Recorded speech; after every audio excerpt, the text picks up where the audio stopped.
Okay, it's now 6 o'clock. Let's go ahead and get started first. Good evening and welcome to this regular scheduled planning and zoning meeting on this first day of March 2021. I want to welcome all of our guests live and streaming via Zoom. It looks good. We have several out there tonight, so really happy and welcome all of you tonight. I want to welcome all of our guests here also in the house. We've got SCTV, and she's with us tonight, so thank you and welcome. Let's just move right on into the agenda. First item on the agenda would be the consideration of the minutes of our meeting held on February 15th, 2021.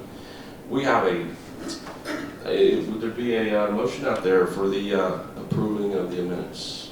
So moved and waive the reading. Great. Okay, we have a first and a second, Commission. The motion was to accept the minutes and waive the reading. Everyone has the minutes in your packet. Are there any changes or amendments to those minutes as they are presented? Hearing none, signify by saying aye. Aye. Opposed, like sign. Okay, moving right along. Full agenda this evening with elements 4 and 5. I'm going to just transfer this right on over to our friends at the Extension Office with WDU. Thanks, Gary. Well, welcome to our third session of the Summersville Educational Series. Tonight we're going to be talking about transportation and circulation and public services and utilities. So the first thing we want to do is a quick introduction. I know those of you that are with us every week are tired of hearing our names and who we are, but we do have new people this week. So we want those folks to know who they're listening to and talking to and working with. So I'll start off. I'm Amy Cook. I am a family and community development agent for WVU Extension Service in Braxton and Clay counties. I'll pass it off to Lauren. Hi, I'm Lauren Weatherford, and I'm the Family and Community Development Extension Agent for Nicholas and Fayette counties. Daniel? Hey everybody, Daniel Eads. I'm a Rural Development Specialist based out of Morgantown. And Michael? You're muted, Mike. People like it better that way. I'm Michael Daugherty. I'm an Extension Specialist in Community Development out of Morgantown as well. So we're happy to be here this evening with you all. For our Zoom users, I'm going to just go over a quick couple of things that you might find helpful as we navigate through this evening. One of them is that if you would like for your names to appear on the screen so that we can call you by name or so that we know who's here, you can easily rename yourself if you just hover your pointer or your cursor over your picture where you see yourself on the screen there. Three dots will come up. If you click on those 3 dots, it will give you the option, if you scroll down there, to rename yourself. If you'd like to do that, go right ahead. And if you don't want to, that's fine too. The other thing is you have the option to mute yourself or turn off your video, and that's going to be in the bottom left-hand screen. You'll see where it says Start Video. If you are on video and you don't want to be, you can click that and it'll go off. If you're not showing up on the screen and you do want to, you can click that and you will come on. And also you've got that mute button there. So we do ask that everybody stays on mute unless they are speaking, just so we don't get any background noise from televisions or dogs or children and that sort of thing. It keeps our meeting moving along very smoothly. If you have any questions, type in the chat box and one of us will be happy to help you figure something out if you're having any trouble whatsoever. All right, so the first thing we'd like to do this evening is ask if there are any questions, any feedback from last week. In our second session, we talked about element 3 of the comp plan, which was land use. So if anybody had any lingering questions, went home and read something that didn't make sense or that sort of thing, please share those with us now and we'll be happy to answer them.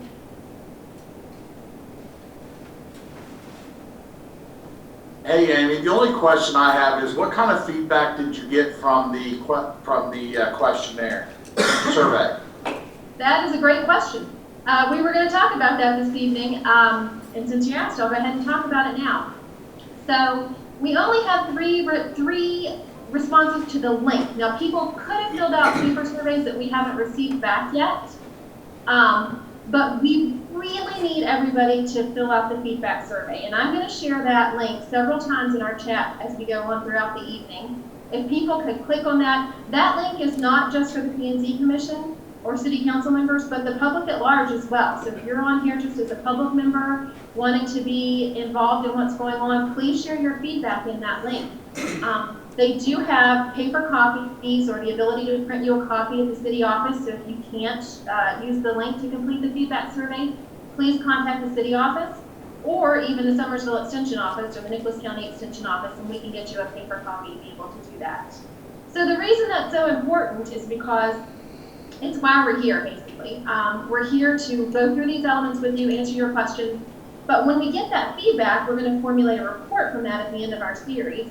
And without any feedback, that's going to be very difficult to do. So we really want to be able to provide you with the service that we have promised, and so we need people to fill out those surveys, give us feedback, ask us questions, all that sort of stuff as we go through these elements. Thank you. Thank And you. the other thing for the record, I'm going to shut my video off because I'm going to turn my computer so I can share it with Joey Groves, the city code official, who is also participating in tonight's meeting with me. Great. So while we're talking about the feedback survey, let me just ask a quick question. How are folks finding that most useful? Is it through the link or the paper copies? Should we be focusing on one more than the other, or are we using both? What's going to be more helpful to help you get that completed? Yeah, I prefer the link. Most folks prefer the link. And I didn't mention, but it's really easy to do that even on your mobile phone. So you don't have to be at a computer or laptop. You can complete that link from your mobile phone. So we'll continue to provide both, the paper copy and the link, but if people are having difficulty accessing that for whatever reason, please let us know so we can make that easier for folks to be able to fill out. All right, well, we will get right into it if we don't have any questions or comments about last week's land use element. We will move on. I'll pass it off to Daniel, who can get us started with elements 4 and 5. Great. Thanks, Amy. We'll do it like we've been doing it. I'll go through the different elements, and Mike and Lauren and Amy can back me up here, and we'll tag team and answer questions that you all have. So I'm going to go ahead and start sharing my screen. All right, you all seeing the PowerPoint? Great. Okay. So our first element that we're going to talk about tonight is the transportation and circulation element. It's number 4. So this is going to be strategies that deal with movement of people from one place to another. So how they're moving within the community, how they're moving between those different land uses, how they're moving between different communities, and all these come together. And when we do this well, we get the efficient movement of people in a safe manner, promote health, and when we do it poorly, we have things like traffic and safety issues and all those things that we don't want. One thing I do want to point out, this is mentioned in the handout that you were given, but this is one that's going to have jurisdiction not only locally, but also with state partners primarily, some cases federal maybe, so you'll want to be cognizant of those other players that are involved. Some quick definitions that you might see as we go through here. Trails are going to be outlets provided for exercise and organized recreation. I think everybody probably knows what a trail is. Most of the ones I think that are discussed here are non-motorized. Pedestrian facilities is kind of a fancy word for sidewalks. So if you see that, that's generally what they're going to be talking about. Bicycle routes, I think, are fairly self-explanatory. Multi-use paths. In this case, I think there was some discussion about things like golf carts and other smaller motorized vehicles. Local streets are going to be those streets that provide access to residential properties, schools, things like that. Collector streets are those larger streets that gather traffic from the local street. And then arterial roads are the large interstates, US highways, things like that are moving people over greater distances. And then the last thing that you may see pop up there are complete streets. So these are, it's a planning tool to accommodate multiple modes of transportation on a single road. So thinking about how can people walk safely, how can we move cars, how can we move bikes, all in one place without prioritizing one over another. So our goal, we only have one goal for this section, but again, several strategies and objectives under it. Develop and maintain a comprehensive circulation system that is safe, efficient, and convenient for multiple modes of transportation. So this should also be in the packet that you all were provided with. This is the circulation map that was developed as part of this. You can see the major arterial, minor arterial, and then some of those smaller collector roads on here. It's about 2 more pages. Okay, so under our goal, the first objective is to improve the integration of land use and transportation planning. So the Planning and Zoning Commission will evaluate road projects to ensure consistency with future land use plans. Development proposals will estimate increased travel demand once the development is completed and alleviate negative impacts to the roadway network. Strategy 4.1.1.3 allows shared parking and establish lower parking requirements in the downtown and areas identified for neighborhood commercial development. Let's see. I feel like maybe I've cut some words here. Maybe other than what is required for regional commercial development. So those are our 3 objectives for our 3 strategies for objective 4.1. Any questions about any of those?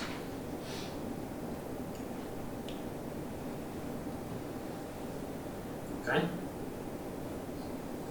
Objective 2, generate and implement a future circulation system to match the future land use map. Again, all the things that we go through here are going to tie back in to that land use map. The first strategy is to identify and construct a new recreational trail that connects Main Street to the town mountain cell towers, moving south along the ridge to McKees Creek Trail. Extend the Muddley Creek Trail northward to connect with the Veterans Memorial Park. Install signage on local streets to indicate use by pedestrians, bicyclists, and other low-speed modes of transportation. These share the road signs. Identify existing sidewalks and the proposed alignments for new pedestrian, bicycle, and multi-use path infrastructure. Identify neighborhood collector streets, minor arterials, and principal arteries. Some of that has already been done with that circulation map. And then extend the old Broad Street southward to connect with Aldridge Avenue to complete a loop to downtown via McKees Creek Road. And again, those of you who are local will have a better idea of all these places than I have. Do these look good? Make sense to everybody? Yes. Okay. Objective 3, allow limited use low-speed vehicles and neighborhood electric vehicles such as golf carts as a means of alternative transportation. So for this one, the strategies are to engage law enforcement officials in crafting and enforcing those regulations, allow their use on local and collector streets and designated areas within off-street parking lots, install signage indicating allowed or restricted use and to limit speed to 20 miles an hour, and require proper registration and safety features in accordance with state regulations. Any questions about this?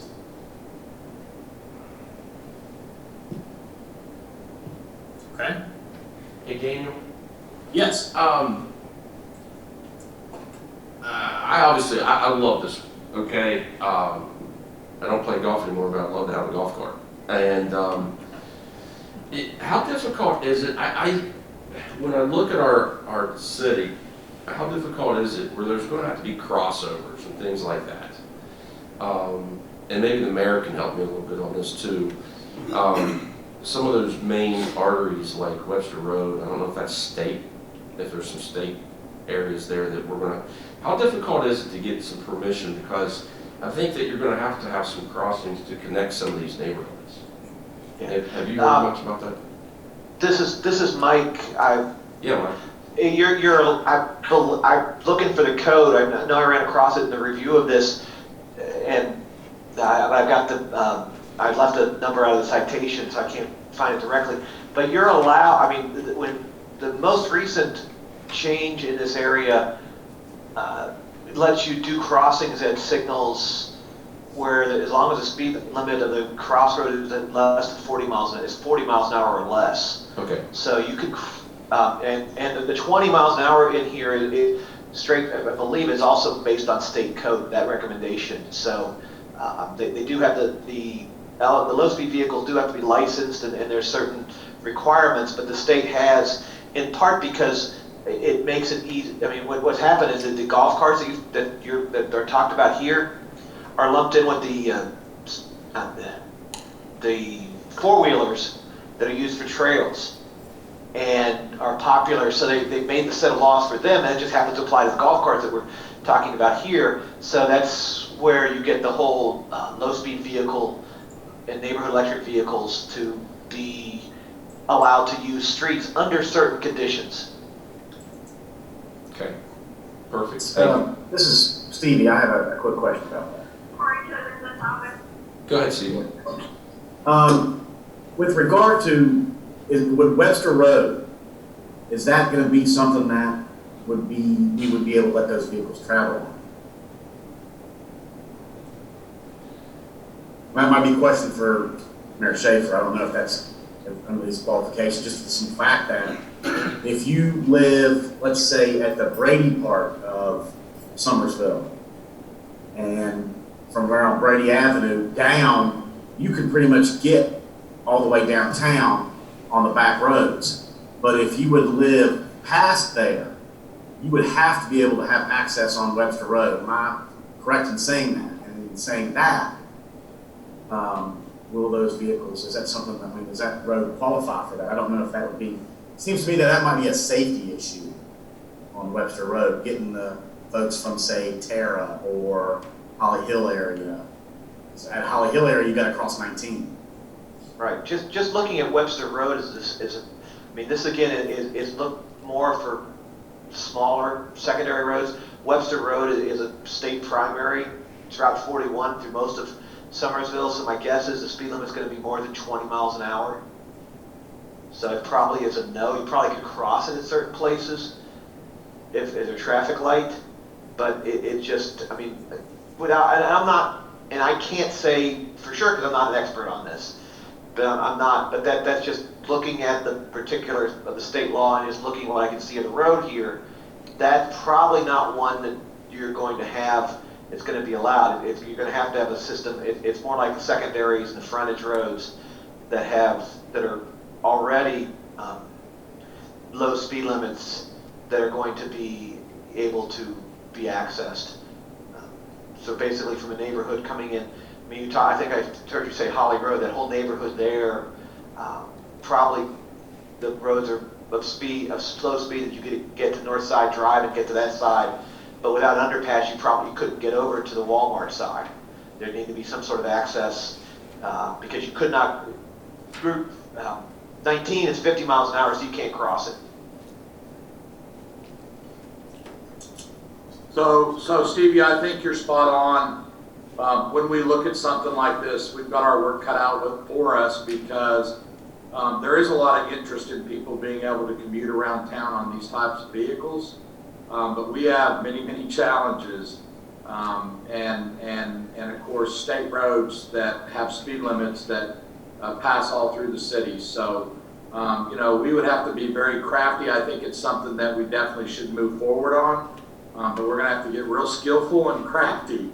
And then of course the bigger challenge becomes the enforcement piece to make sure with the general public that we've communicated on exactly what is permissible and not. So that's a very good point, and we've got our challenge cut out for us to get something like this put through.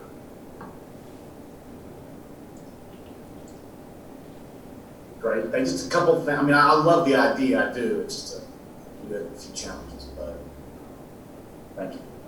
Yeah, absolutely. I'm taking notes over here, so if you see me looking away and typing, that's what's going on. But the other thing too is I know there's interest just allowing folks to access these types of vehicles just to commute in their neighborhoods.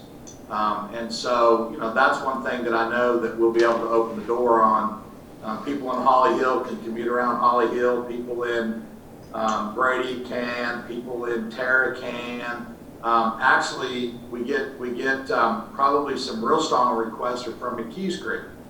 And a lot of people don't even realize that's a state road. But again, I think the speed limits there will permit us to open the door there too. So again, I think it's a neat idea. It's a great concept, but we've got our work cut out for us trying to figure out how to make it work for everybody. Yeah, I made a note here about some of the specific places, and it sounds like it's popular though, so. Back to it. Okay. Objective 4, improve pedestrian safety on all roadways and in all parking lots. So advocate with the West Virginia Department of Highways to lower speed limits within the city limits to 35 miles an hour on routes 39 and 41 and 25 miles per hour within the downtown. Post local street speed limits at 20 miles an hour to accommodate those low speed vehicles. Provide pedestrian crosswalks at Collector Street and arterial road intersections. Work with the Department of Highways to install a signaled intersection where Reynolds and Luna meet Arbuckle Road. New development on minor and principal arterials should conform to best practices set forth in the current vehicular access management engineering guidelines. And then ensure that parking lots and shopping plazas and multifamily developments clearly delineate pedestrian walkways between car slots and buildings. Any questions about any of those? Or concerns or? Okay. Objective 5, ensure convenient accessibility to public transit stations and bus stops. Strategy 1 is to collaborate with the Mountain Transit Authority to identify areas in need of service, with an emphasis on low and moderate income residential developments. Strategy 2, select bus stop locations along minor arterials at intersections with neighborhood collector streets. Strategy 3, partner with Mountain Transit Authority to design and install bus stop facilities that meet ADA accessibility guidelines. Questions or concerns about any of these?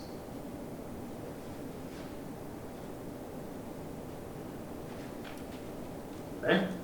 What's the bus service like in the city right now?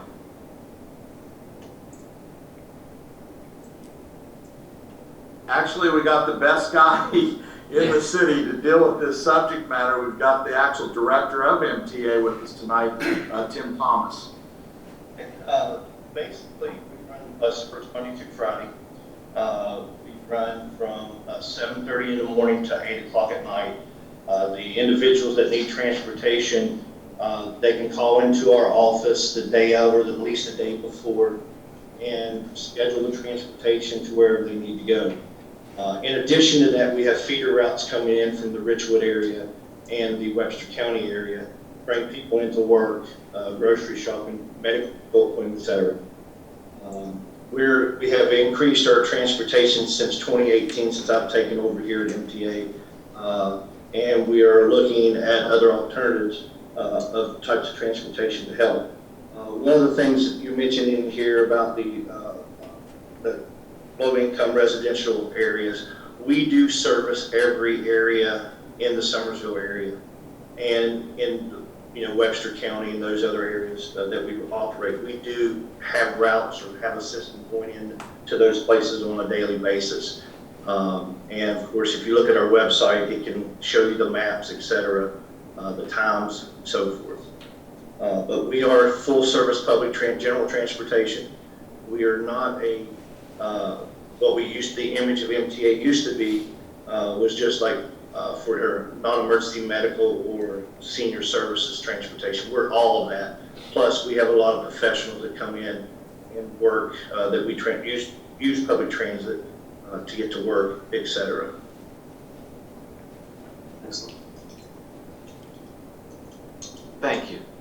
You're welcome.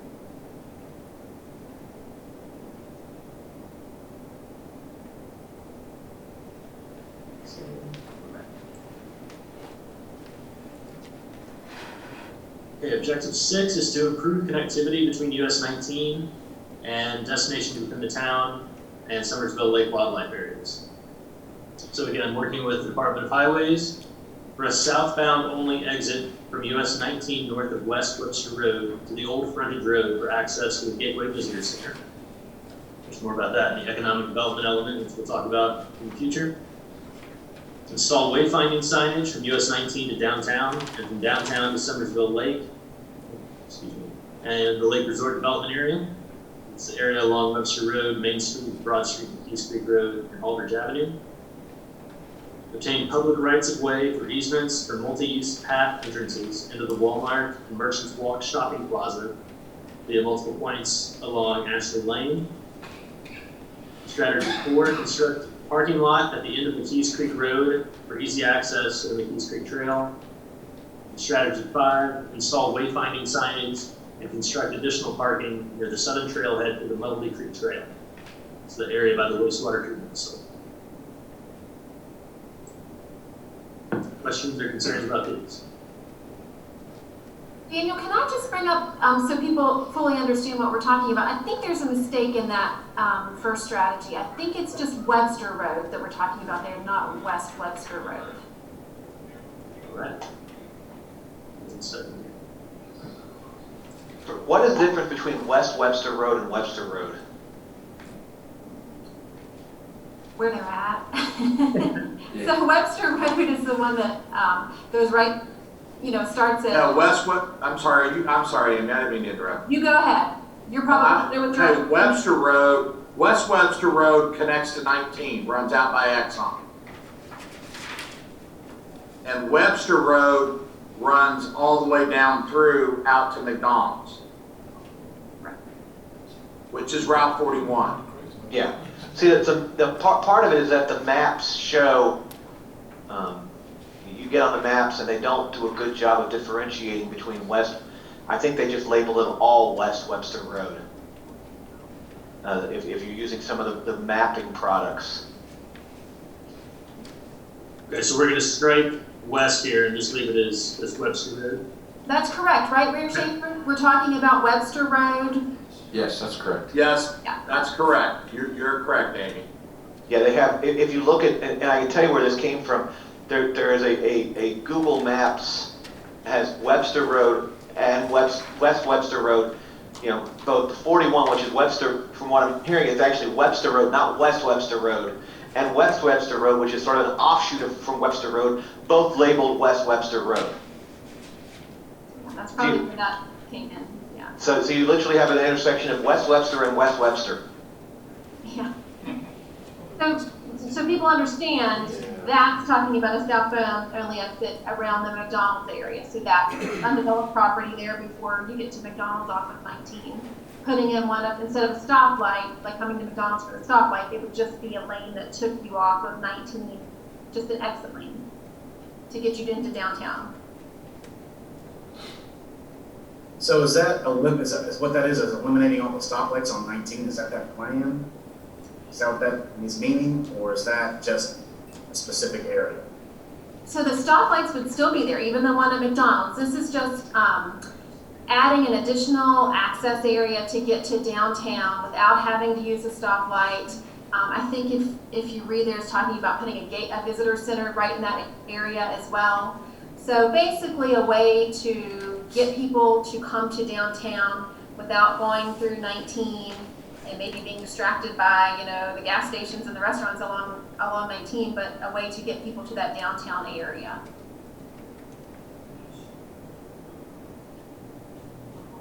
Where they want to make the historic district. So that's the purpose of that, is my understanding.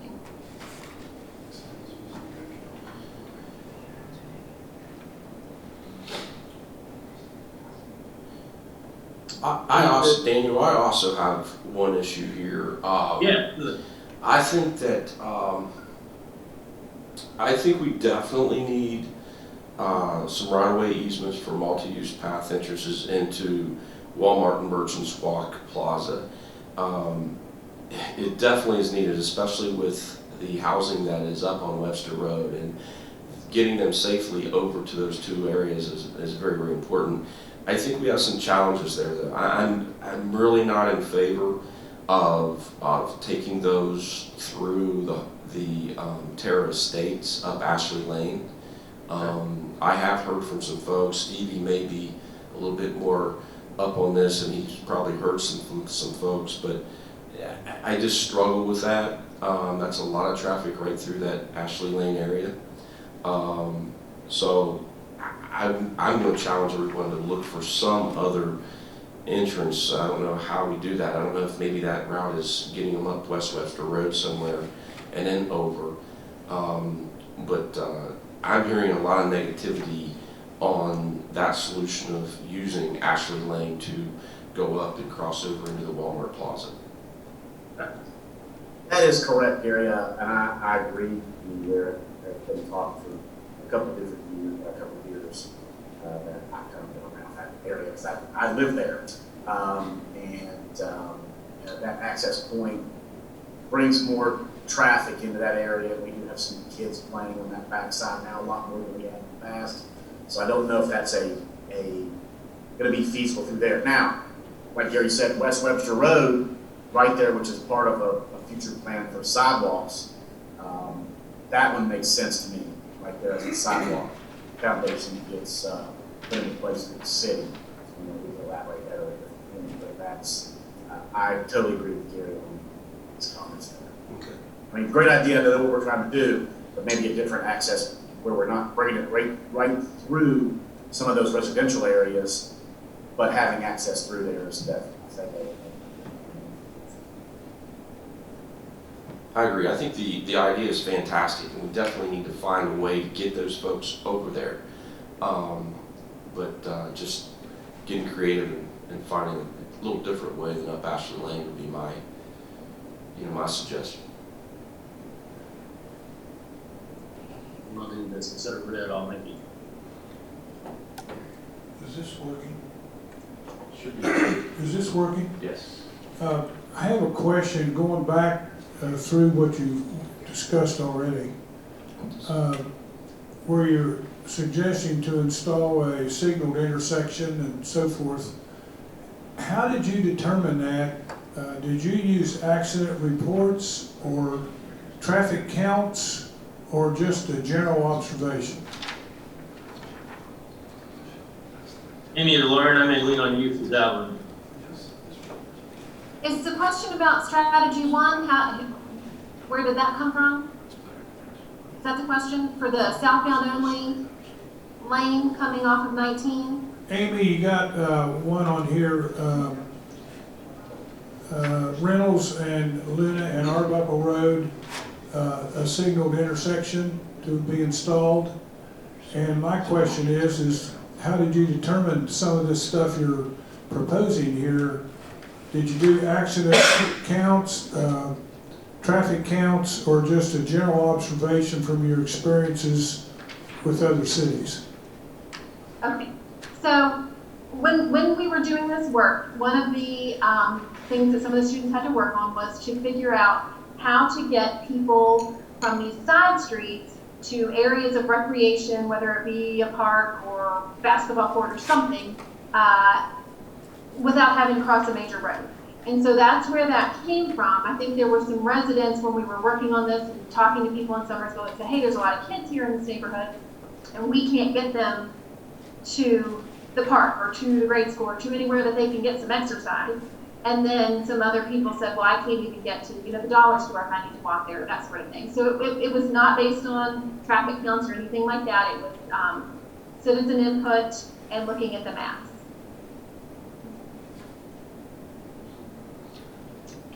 Hey, I have a question as well, please. While we're on 4.14, it's actually a suggestion for consideration with the pedestrian safety.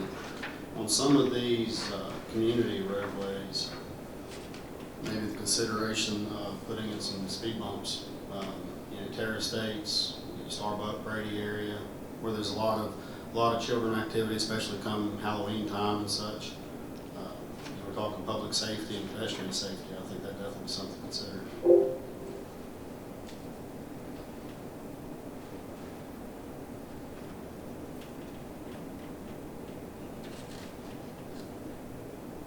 You're looking at speed bumps or more generically, traffic calming, and those would be on, you could do, if the city has the authority over the street, it's a city street, not a state road, you could do that, because I know I live in Westover, and we did a lot of that, in efforts to slow down vehicles, and to get them to use the roads they should, rather than cutting through neighborhoods. So if you want traffic calming devices, which, one way is speed bumps, another that I've seen done in Morgantown is where they narrow the road at certain places. So that again, if you create these optical pinch points, and I say that because the narrowing really has no impact on the traffic, but you think you are, so you slow down because you make sure you can go through it. If those are city streets, that's not even something, all you gotta do is decide to do it and you can do it. And it's certainly something we can incorporate into the plan if you'd like to have traffic calming on some of these residential streets to keep the speed down or keep people under control. Hey, I'm sorry, I took a call from the health department and I missed whatever that was about why we're talking about speed bumps in streets. If somebody could update me, and then I probably have a comment or two, because this is something that comes across my desk on a regular basis. People want speed bumps in their neighborhoods. So what was the question or comment that drove us this direction? There was a question asking about that being done, and I was just saying that if it's a city street, it's a city decision. So we get requests for this all the time. As a matter of fact, all over the city. I can't tell you if we would have put speed bumps in everywhere they were requested, we would almost be an amusement park of speed bumps. And the issue is snow plowing and the care and maintenance in the winter time. And so we have deterrents that seem to have worked. So if somebody's got a neighborhood where they have a problem, immediately we get real aggressive with our signage. We put up the sign that tells you what your speed is. And for the most part, for many, many years, we've been able to satisfy concerns in certain areas with speeding people by either one, addressing the concern in the neighborhood, which sometimes it might just be an individual or individuals, or number two, just getting aggressive with patrols and putting out our sign that identifies the speed. And then we've also got that big sign that we say, hey, caution, speed limit is, please obey the speed. We're just not real favorable on doing speed bumps because of what it does for our fall snow plow. And that's why I was using the generic term traffic calming, because there's different methods besides speed bumps to accomplish the same thing. Some of it's structural, some of it not. And that's also useful because, as you said, I can tell you, as I mentioned about Westover, we put a lot of them up. 2 or 3 will get taken out every year and have to be rebuilt during the plow season.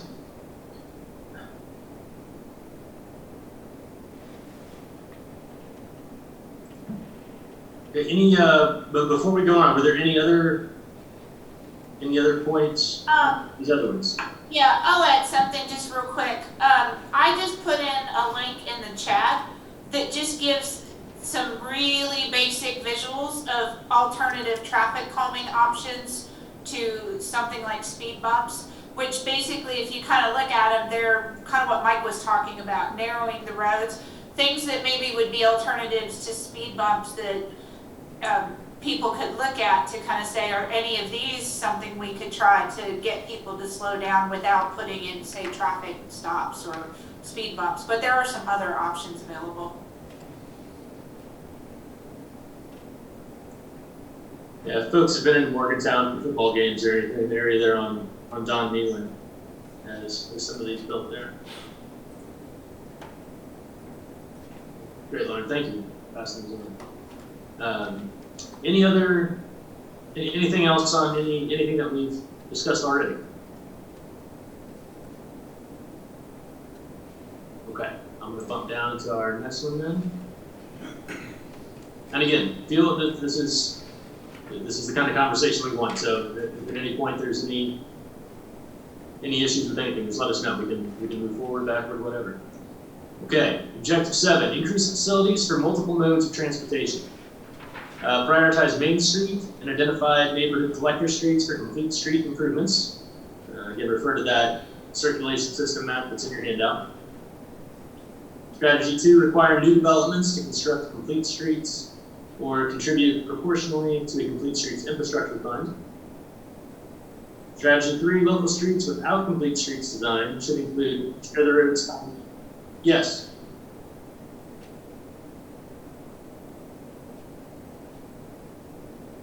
Okay, sorry. Local streets without complete streets design should include share the road signage that lowers the speed limit and encourages pedestrian and multimodal usage. And strategy 4, allow limited use of low-speed vehicles and neighborhood electric vehicles such as golf carts as a means of alternative transportation. Oh, excuse me, allow limited use of those vehicles. Again, that one sounded like it was popular. So, any questions about those?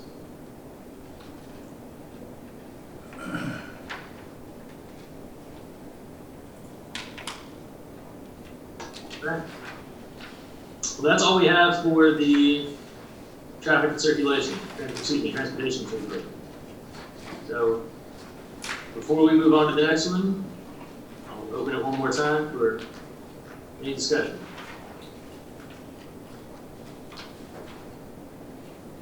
I have a question. Yes. Just thinking of the low-speed vehicle thing and using neighborhoods around town, I'm sure that the question will come up about ATVs also.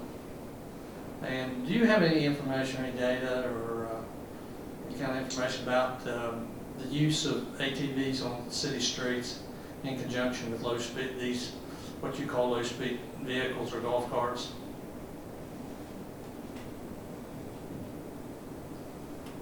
I don't, but if you get any insight, we can also maybe do some digging for you. I think they're generally considered the same thing, but I'm not 100% sure. I mean, again, I think as I mentioned earlier, some of these were some of these rules were put into play for ATVs and also ended up covering golf carts. So, but I am I'm back here trying to track down. I've left a piece out of my referent, and I know I saw something talking about speeds where I found the 20 miles an hour. Of course, I can't find it again going back. I don't think I dreamed up the piece about across state roads at 40 miles an hour, try to put 30 mile, so some of this is there are a lot of rules, and I believe they apply both. I mean, to both sections. I mean, they apply to the golf carts and the ATVs are pretty much lumped together, is my understanding, but I'm not a lawyer, so I can't confirm that. We will try to, as you said, try to track down the exact code sections, if that's something, and make sure that our statements are on solid footing, and also then, submit it to a city attorney to make sure that we had that right as well, because again, we cannot give legal advice and not incur the wrath of the West Virginia bar, and we don't want to incur the wrath of the West Virginia bar. I guess my concern was throughout this mention of low-speed vehicles, it doesn't make any, is the person reading this going to assume that low-speed vehicles includes ATVs, or should we make some reference to ATVs as well in this? Because I'm sure that issues going to come up about ATVs. Now, I think too that the state regulations as far as safety requirements for ATVs, those are in place, and I would say those would apply equally. But that's not really what I'm talking about. I'm just talking about, are we talking about in this document ATVs as well? And maybe we should be a little more specific in the document that the ATVs are included, or not, whichever. The low speed, this is West Virginia Code 17A32C. The division shall title and register low-speed vehicles if the manufacturer's certificate of origin clearly identifies the vehicle as a low-speed vehicle. So if the ATV is described as a low-speed vehicle, it would be classified as a low-speed vehicle. Again, it's going to depend on what they are described at.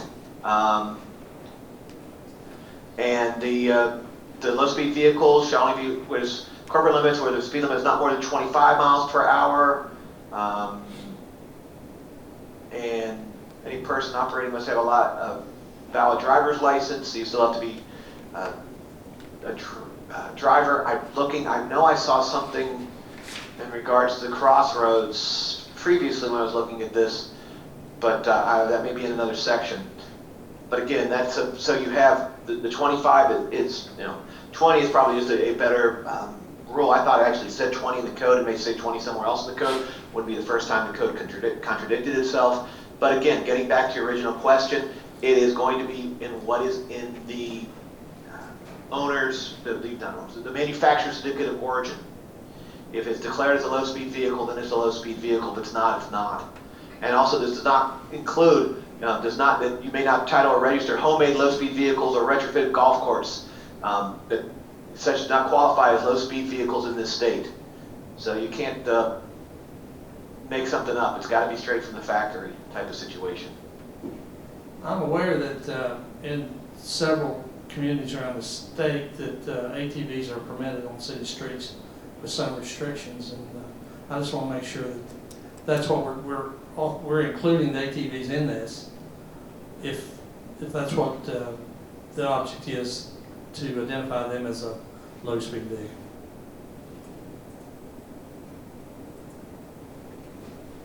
I think to your point that regardless of whether you want them to be or you do not, that you should definitely use language that indicates whether or not they are permitted instead of lumping them in with those LSVs, because I was just Googling some stuff while you had your question, and it varies by state. Some of them lump ATVs in with LSVs and some of them have it as a separate thing. So I think you're right about wanting to have that specific language that does include or does not include ATVs.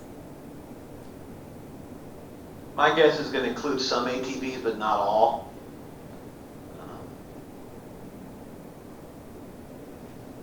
Well, and I even mean from the perspective of what the city wants, whether they want the ATVs to be allowed or not.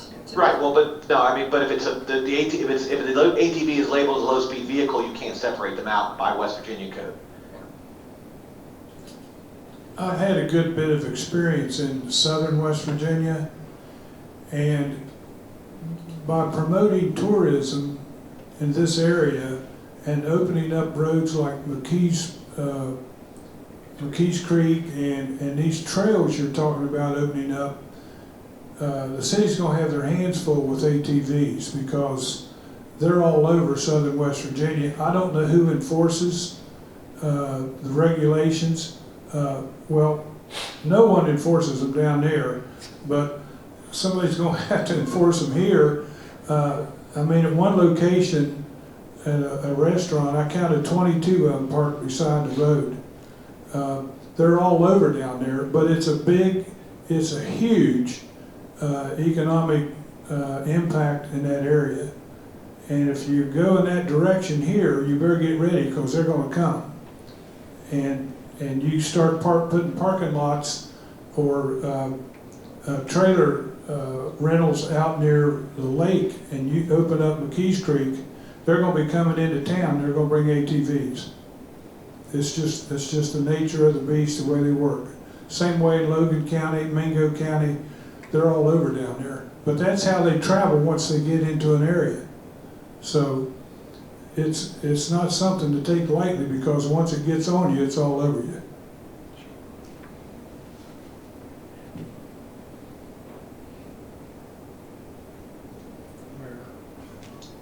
And just looking at this, there's a specific mention elsewhere in the code where it says all-terrain vehicles and utility terrain vehicles, ATVs and UTVs, separate from the LSVs, and looking at some of the other descriptions, I think that unless, like I said, I don't think they are going to be, I mean, unless it's a specialized ATV, it's not going to be classified as an LSV because it's going to go faster than 25 miles an hour.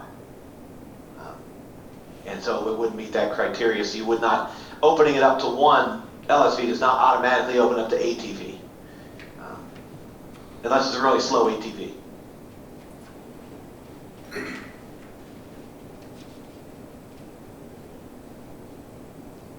Mike, we can do some additional digging and put some more comprehensive notes there about things that need to be considered moving forward. Okay, is there anything else on this section? Okay, hearing none. Section 5 is public services and utilities. I think this one's pretty self-explanatory. Our goal here, though, is to provide for the safety and welfare of all residents through provision of adequate public services and utility infrastructure. And again, this is a single goal element with multiple strategies and objectives. So goal 5.1, provide for the safety and welfare of all residents through provision of adequate public services and utility infrastructure. Objective, there we go, I'm sorry about that. Objective 1, maintain state-of-the-art police protection. Coordinate with Nicholas County Office of Emergency Services and other law enforcement agencies as needed. Strategy 1, maintain police force that provides adequate service 24 hours per day, 7 days a week. Maintain accurate police staffing according to an identified methodology. Maintain up-to-date equipment for officers, vehicles, and facilities. Assess the feasibility of building a substation on US 19 to decrease response times. Provide GIS capabilities to map and coordinate service areas and implement quick response systems. And develop and maintain a shared up-to-date emergency operations plan with Nicholas County. Any questions about any of these?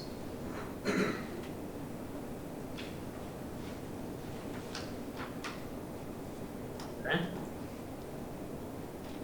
Objective 2, maintain state-of-the-art fire protection and emergency medical services. Under that, we have maintained levels of service that meet West Virginia code.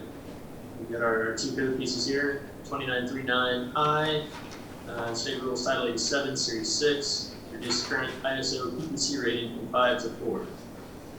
Mike, do you want to talk about that at all? We did. I mean, that's an aspirational goal, and again, that would be the insurance rating for fire. So the lower numbers, the better. But I think that's fairly evident. Okay. Strategy 2, coordinate services with the Nicholas County Office of Emergency Services and other fire rescue departments. Strategy 3, complete an inventory, prepare a map of all fire hydrants within city limits. Strategy 4, ensure the subdivision ordinance requires installation of fire hydrants according to the West Virginia State Fire Code. And strategy 5, assess the feasibility of building a substation on US 19 to decrease response times.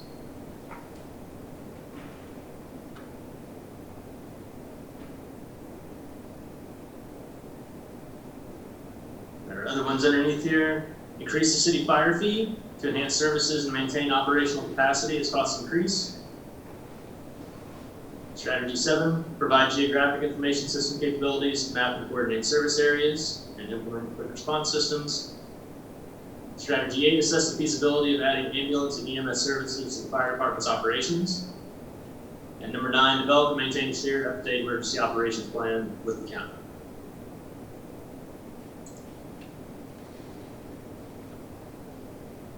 Discussion on any of these?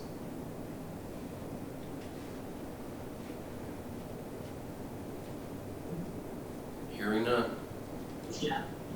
Objective 3, ensure quality, affordable solid waste management.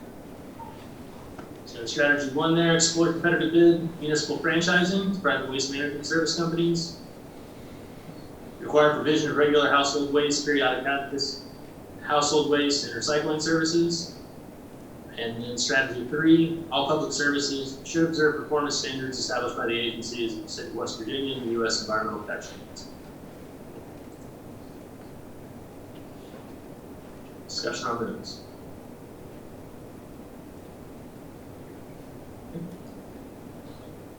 Objective 4, ensure quality, affordable water delivery services for household, businesses, and emergency purposes. Under this one, we have ensure water carrying capacity exceeds future development demand. Add fire hydrants in existing developments to meet standards set by the state fire code. And all public services should observe performance standards established by the agencies of the state of West Virginia and US EPA.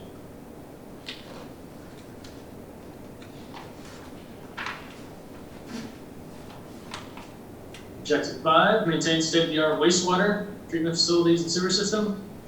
Maintain the current green, no chemical UV processing method, and publicize this approach with tourism information. And we'll discuss that more in the economic development element. Strategy 2, maintain an ongoing capacity of 30% above current demand to accommodate new development. Strategy 3, begin separating the stormwater sewer system from the sanitary sewer system. And strategy 4, all public services, again, to observe performance standards established by the state and EPA.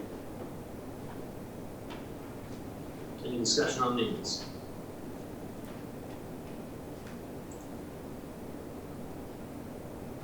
Objective 6, ensure quality, affordable electricity service. So maintain good working relationship with the West Virginia Public Service Commission. Explore the possibility of increasing output of the hydroelectric power plant before or after 2031 contract conversion. Explore the feasibility of developing a microgrid for direct service delivery. Revise the subdivision ordinance to require the undergrounding of transmission lines, ideally in coordination with water and wastewater systems. And number 5, all public utilities, again, should observe performance standards by our governing bodies. Any questions or discussion on these?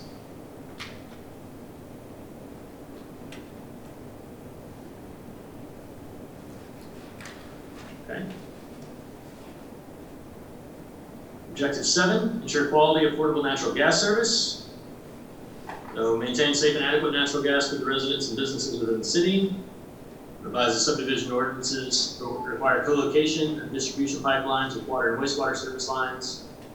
And again, observe performance standards of the state and EPA.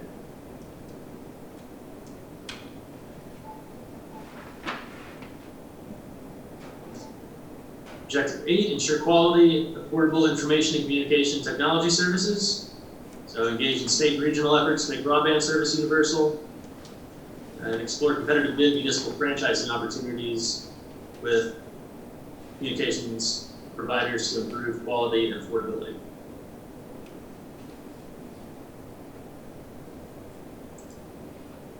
And our last one here, ensure efficient and attractive utilization of land resources and utility distribution. So co-locate and underground all distribution and transmission lines and public rights of way in new development. Prioritize undergrounding efforts along designated pedestrian routes. Require co-location of cell, radio, television, and microwave transmission towers to minimize their impact on the natural environment. And then identify city-owned land rights of way for those transmission towers and transmission line installation.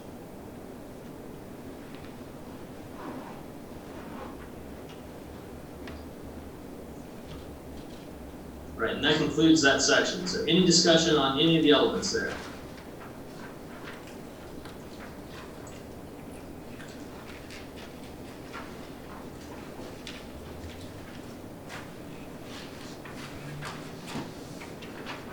I've got one, and then I'll promise I'll be quiet, but.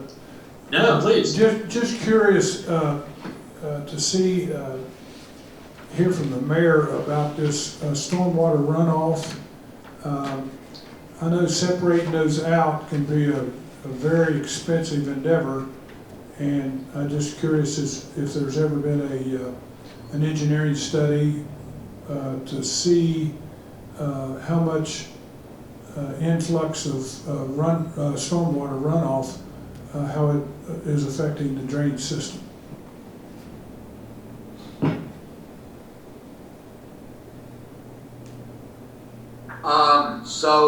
Specifically stormwater, we do have some infiltration issues. Obviously, downtown area is big time, and the way we know it is how many gallons. Actually, we increased by millions during bad storms at the wastewater treatment plant. But aside from that, and that's due to a lot of our aging infrastructure, particularly downtown and in other areas of the city, we proactively every year set out to replace so much line and do accomplish that. But there's unfortunately a lot of the infrastructure that would just be outrageously costly to replace. So therefore, there's a lot of the infrastructure that's on a list that gets taken care of if there's an identified problem. But we do have and have had things done in partnership with the state. As a matter of fact, what we try to do is focus on the areas where stormwater necessarily isn't causing infiltration issues in our sewer system, but more so flooding. Currently, we had just finished a 5G process selecting an engineer for stormwater issues on Kentucky Road. So to say that the whole city's been surveyed, it hasn't, but portions have. And Jimmy, you're exactly right. We do have, like any city our age and with infrastructure like we have, issues of infiltration in our stormwater. In our sewer system that's stormwater.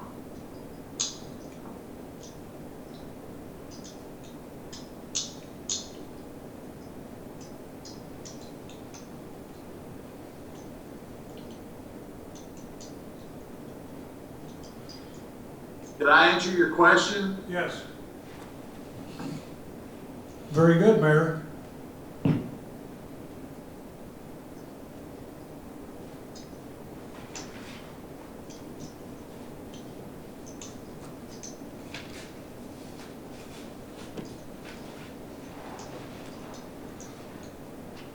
Certainly, you may want to, one strategy the city may want to undertake as part of this is that in any new development, you require them to be separate, because if I thought there was a requirement already in place that the federal government was making places separate them. I can't verify that right now, but I know there's pressure, and it's certainly the best practice to have them separated because of exactly what was said, is that you end up treating a lot of stormwater through your water treatment plant that you otherwise would not have to treat. And it can, in excessive storms, you end up exceeding capacity of a water treatment plant and having to release untreated water, which means untreated wastewater, into the downstream. Yeah. So Michael, you're correct. We are fortunate to have a sewer plant that's well overbuilt for what we take on. So, we are able to take on the capacity. In a bad storm, we're taking on, 5 million plus gallons at any time. And so we have that capacity to treat that and safely, disperse of it. But you're correct about you can no longer, and I don't know exactly when the law, the statute, both federal and state came into play, but you can't, back in the days, everybody put even their water runoff of their properties in the sewer system. So when you take downtown, that's our biggest issue, is the oldest part of the city, which is the downtown area, because we know undoubtedly we've even had to put in some security systems on flow of the downtown area to ensure that we don't cause flooding from our sewer system because of stormwater.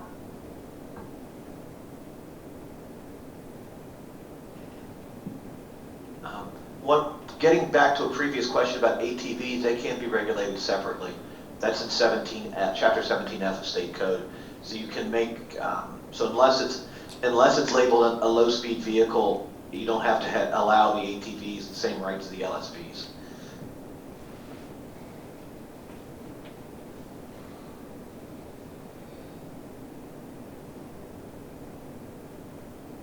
Any other discussion on our public safety and utilities elements?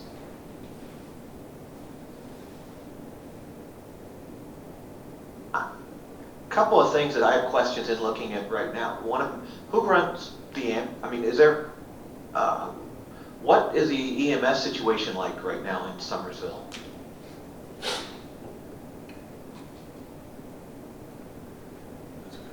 think it's good. Okay, so, That's good. Michael, I'm not sure I understand your question. One of the elements was 512 was talking about emergency medical services. And I'm just trying to figure out who does that. Who runs the ambulances? So we have great collaboration in our area, several ambulance services, and also we're fortunate enough to have 2 airbag medical services.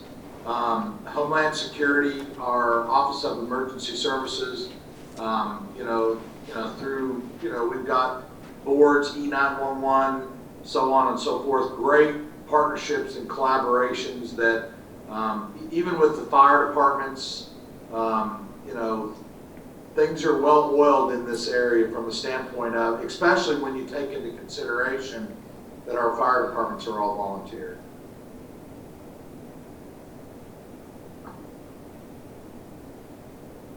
So are the ambulances run out of the fire departments, or they run out of other entities? So we do have one that's run out of a fire department, Wilderness, which is out in Mount Lookout, or Mount Nebo. No, Mount Lookout, I always get that confused.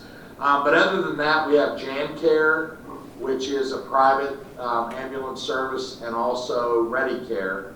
And then actually a portion of the county, if you want to talk about, the entire infiltration that we have from emergency services. We've also got Quidwood that comes into Nicholas County as well. So all of those ambulance services participate in not only emergency services, but also the daily needs of people in transportation to such things as dialysis or just appointments. Okay. You mentioned about volunteers. Does the city have any problem with coverage by volunteers during certain times? So I think we, like any volunteer service, we have our struggles, and I think it's more because of the statutes and regulations that the states put on volunteerism and what a volunteer firefighter has to go through to be certified and stay active with their certification. But fortunately, many years ago here in the city, we established a call-out pay for our volunteer fire department. It's a small stipend, and certainly in no way, shape, or form covers the cost of being a volunteer fireman. But we actually, our volunteer firemen have a stipend per call.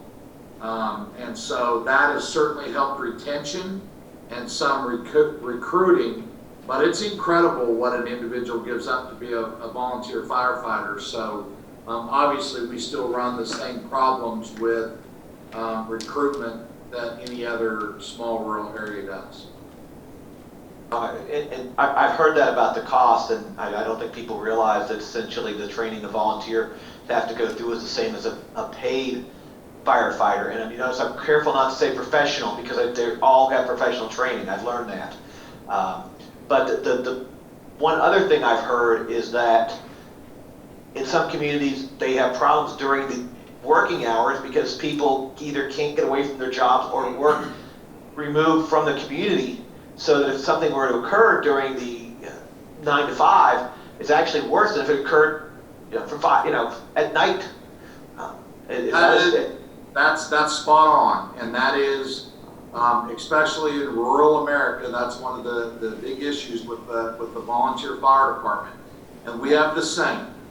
There is absolutely no doubt if you take the location of employment with our volunteer firefighters, and where they have to deploy from. And then the other thing too is, you know, and I don't know, it's a toss-up with employers. A lot of employers have no problem with people departing work to go to a emergency call, but some employers are not as unfortunate as others and cannot allow that to happen. So you're spot on. That's an issue because our response time is much better in the evening when they're all at their homes than what it is when they're at work.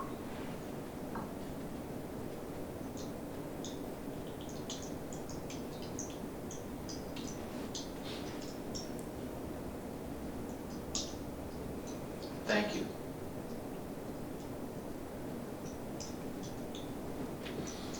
Any other questions? Comments?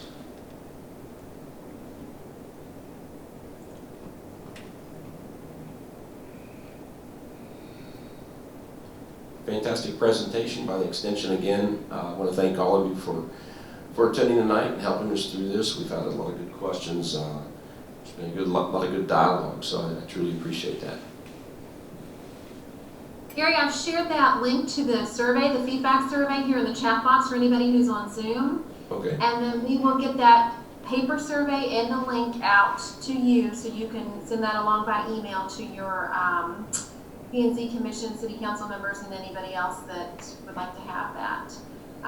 Again, please complete that feedback survey. It's really going to be fit for us to be able to help you come up with the kind of plan that you want by being able to come up with a report that helps you understand what you would like to see in there. So if anybody has any questions about the survey, it's quite simple, just a couple questions, but if you have any thoughts about it and you want to talk, you can give Lauren Weatherford or I a call. We'd be happy to walk you through it or just help you understand what kind of feedback we're looking for if you'd like to talk about that. Thank you so much for having us again for the third session. We'll be back for our fourth session, March 15th, 2021 at 6 p.m. by Zoom or in person there. And we'll be covering elements 6 and 7. That is civic facilities and parks and recreation. So we look forward to talking to you then. Fantastic. I want to thank Tim Thomas again for attending. It's going to be very important to hear his feedback when it comes to the transportation and circulation. So thank you, Tim, for coming in tonight. Also, before we leave the Zoom, I did skip over a public comment on the agenda. Obviously, there's nobody here tonight, but there are a couple of unidentifiable numbers on the Zoom, and if there is somebody out there that would like to have a public comment, I would like to go ahead and give you that opportunity at this time.